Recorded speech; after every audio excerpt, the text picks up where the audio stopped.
Solo camping, solo overnight, tarp camp, solo camping, solo overnight, on a ley line, on a makeshift kayak tent, cornfield, stealth camping.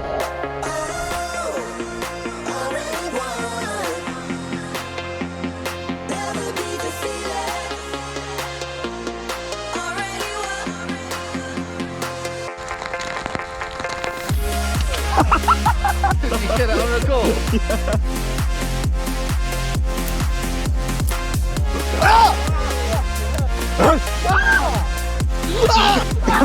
You shall not pass!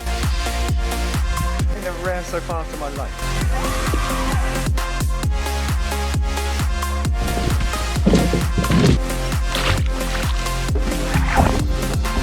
Getting proper flashbacks right now of walking this part of the trail. We're like 4 miles in. My back is killing me already.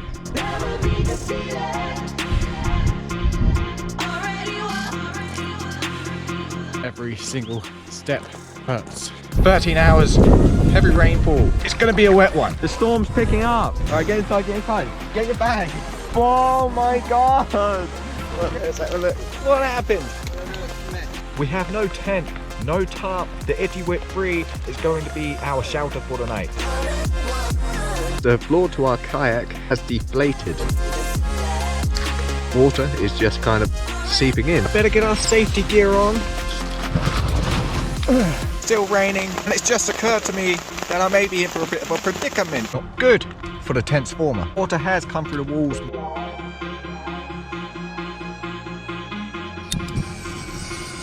That's not supposed to be like that. Oh. Ouch, you. George, you. Bleeding. I don't believe this, but God. What can I do? I want you to get me out there. I'm stuck. Please help. I can't move. Should have turned back. Now we are stuck here.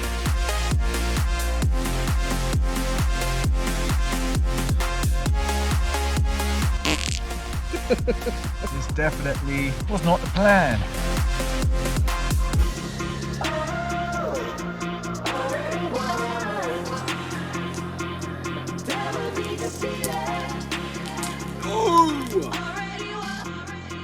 What that barely full?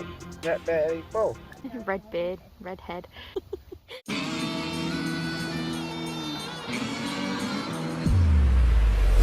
Another year in the backwoods. Time flies when you're having fun. So generally what we usually do at this time of the year with the channel's anniversary, we put a compilation together, put it out, and that be that done. However, on this occasion, I think we're going to do something a little different and actually have a sit down, talk about some of the adventures that we've had throughout this past year. And so this is the 2022-23 wild camping year review. And so we begin with probably the most brutal video I've done all year, and it happened to be the first one. And so we started out the year with a fail. I remember this one vividly because of the state of my feet afterwards. Blisters for days or weeks to be more accurate. I had packed everything but the kitchen sink. Big mistake. It was also a heat wave and temperatures were up there. The struggle was real, as was the sunburn you could see when I reached the camp. I remember being super tired while I slept awful. Super bad cramps. South Downs Way though is not a one and done. I will be attempting it again soonish, lightening the load, only the bare necessities, and we'll be heading back out on that trail.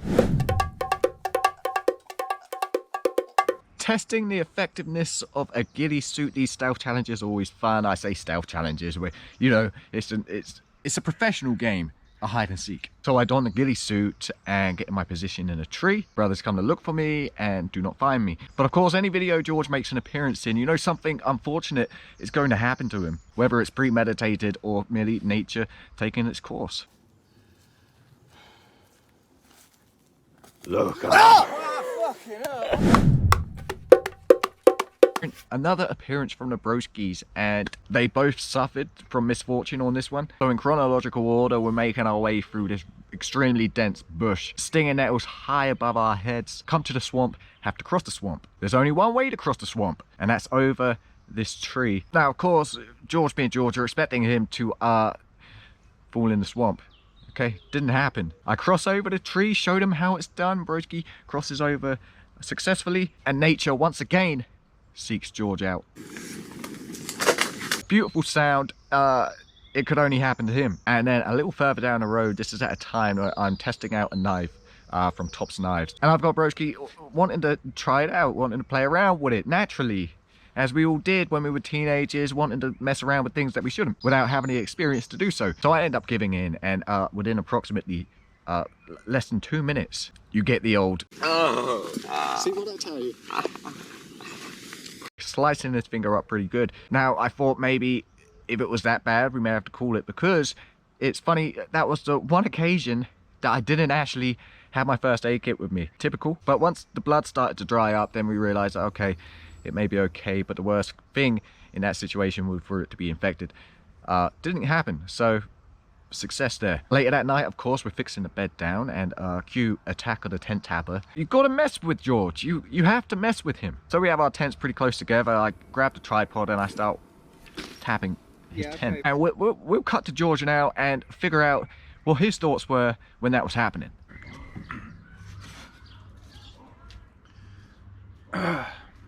Well, when it first happened, I suspected it was you all along, I did. But at the same time I thought, how the hell are they doing that? Because it felt like it was above my head, not down by my feet. So I would expect to hear you walking around the tent to get to that vantage point. But I couldn't hear anything. It was completely silent, and you wouldn't expect that in the woods, you wouldn't. You know what I mean? With all the leaves and stuff everywhere, you'd expect to hear crunch and all that. None of that, I want. Yet it felt like it was directly above my head, like it was a hand tapping the tent directly above my head.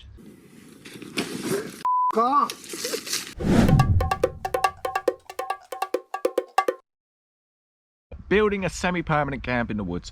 I actually really enjoyed this little setup. A couple of benches, little clay keyhole fire pit in the middle, a tarp flying above it. Super simple, and some of the simplest camps are always the best. Unfortunately, I built it a little late in the year.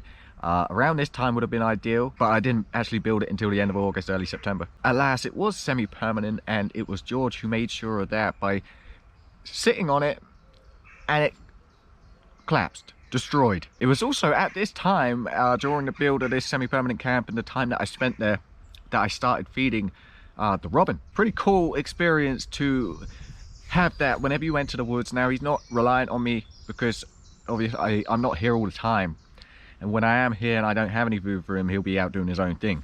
So, but it is pretty awesome to be able to form this bond where this wild animal comes and knows you're not a threat, and it will have that confidence to approach you.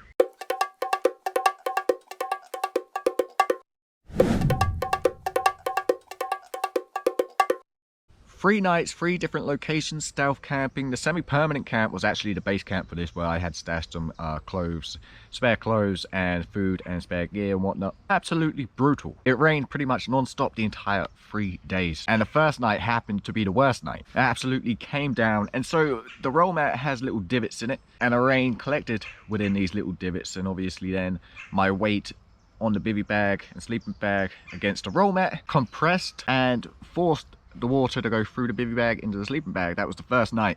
Okay, everything's now damp, and so the next mission was obviously to get it dry, and so we headed back to base camp. The only way I could get it dry was actually hang it up over a fire and dry it out. So not ideal, not an ideal situation whatsoever, but when needs must, that's all you can do. I was knackered throughout this video, to the point that I was so tired that I actually destroyed one of my Stanley cups, because I went to boil up some water for a coffee, put some water in the cook set, put it on the stove, get it cooking, but I didn't realize that I'd actually left a cup in the cook set. Piece of history right here. You see how it just began melting. I lost my stuff sack, I lost my tripod, and I was damp for the entire 3 days. My feet were killing me because they were damp. Yeah, that was fun.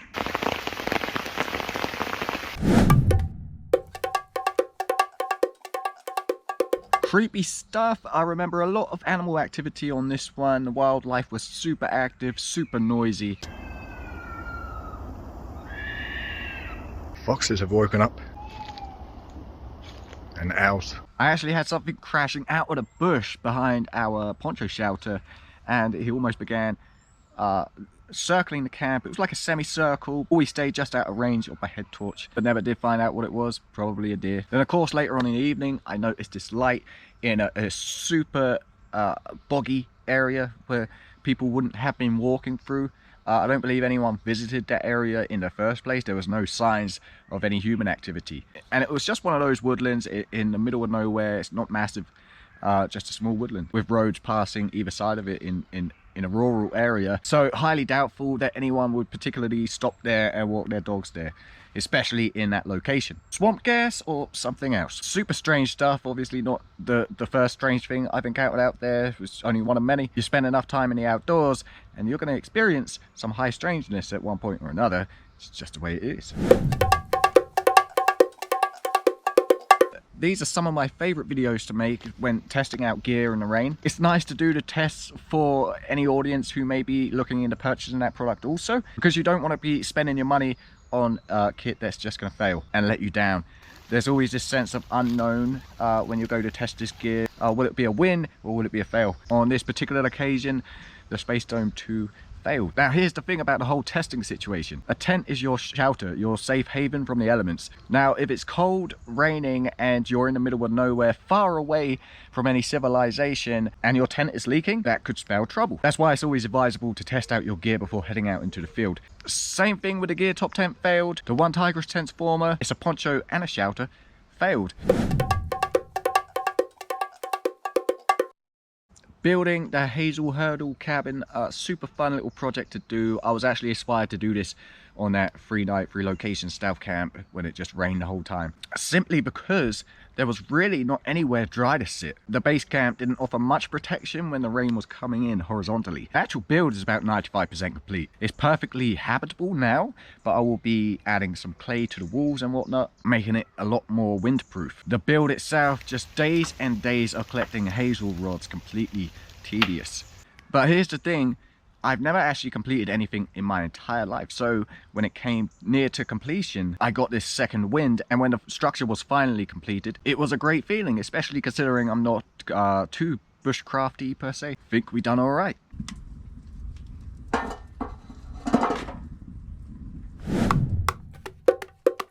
Another bit of a challenge. This tree completely stubborn. I think it came down on like the 4th or 5th attempt. It would just not fall, kept clinging on. So I had to remove this tree because it posed a danger to the campsite only a few feet away. And bear in mind, I'd never done this before, and I was doing it alone in the woods.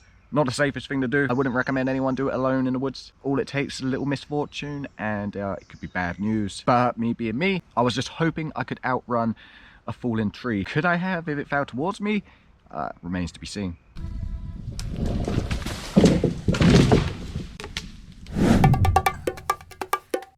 So ever since I found out you could attach the Dutch Army tents together, I've always looked forward to doing it, and so we did. Huge amounts of room within, and the ability to close the doors, give you that privacy, is super cool too. Just a really cool tent altogether. So obviously this video was the first time my brothers went cold weather camping. They've always been camping in the summer, so it was always going to be pretty interesting to see how they would cope with the cold weather. I remember this night we actually struggled with the fire. Reason being, George had the mini chainsaw and he was chopping or collecting the majority of the firewood. But what I didn't realize what he was doing was he was cutting it from a tree that had only just fallen and it was still pretty moist. Sabotage. And then of course, so just as we're about to bed down for the night, I go to set up the trail camera, return to the tent, go lights out, and I'm hearing all this commotion. What do you want me to do?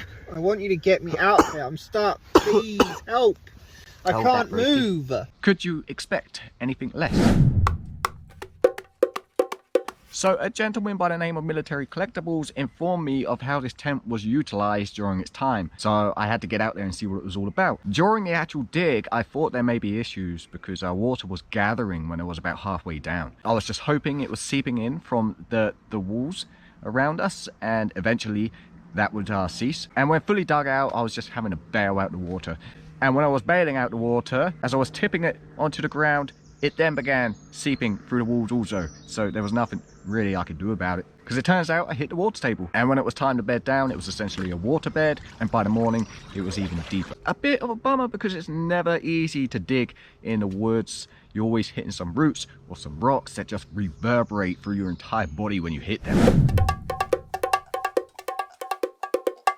Skipping forward to another camp, my brothers once again. So this camp was inspired by the previous camp we did. Because we had a lift scheduled and we were kind of racing against the time, they were both just standing there kind of watching me pack away and do the majority of the work. Not so much Broski, but George, he's the culprit. I had packed away 3 tents in the time it took him to pack away 1 roll mat when I originally said let's all pack away a tent. So I was a little ticked off, you know, conjuring up this idea that hey, let's have them do it themselves. I'd camp in the cabin and they camp just down the way, but let's not only just have them do it themselves, let's have them do it themselves in a rainstorm. That was a pretty satisfying camp.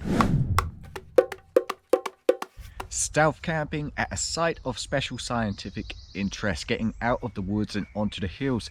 It's pretty awesome. Really enjoyed this one. The views, the hills, the sunsets, the sunrise. I do like to change things up every now and then, keep it fresh, so you can expect more of this. Stranded and sick with no way out. This was a tough one. All started when I began to paddle upriver and I was losing energy quickly. And then obviously the aches began, and right then I knew something was up. I continued nonetheless, of course, bad idea. And as the day went on, my condition worsened and I was getting proper sick. Being a tidal river, by the time I decided to cool it, there was no water left for me to float on. So I was left to stay there at the same time, trying to set up this new gear that I'd never set up before. That was a struggle. So I decided to just put up a tarp, put a bivvy underneath it, and call it a day. Ultimately, that's all I could do. So as rough as it was, as soon as I laid down, it was lights out. Never been sick on a camp before. This was the first time, hopefully the last. Well, now we are stuck here. Camping on a kayak. Now this is where I like to keep things fresh and create as much original content as possible. Fun fact, I don't actually watch many outdoor channels because I don't want to be inspired, and it just helps with the originality.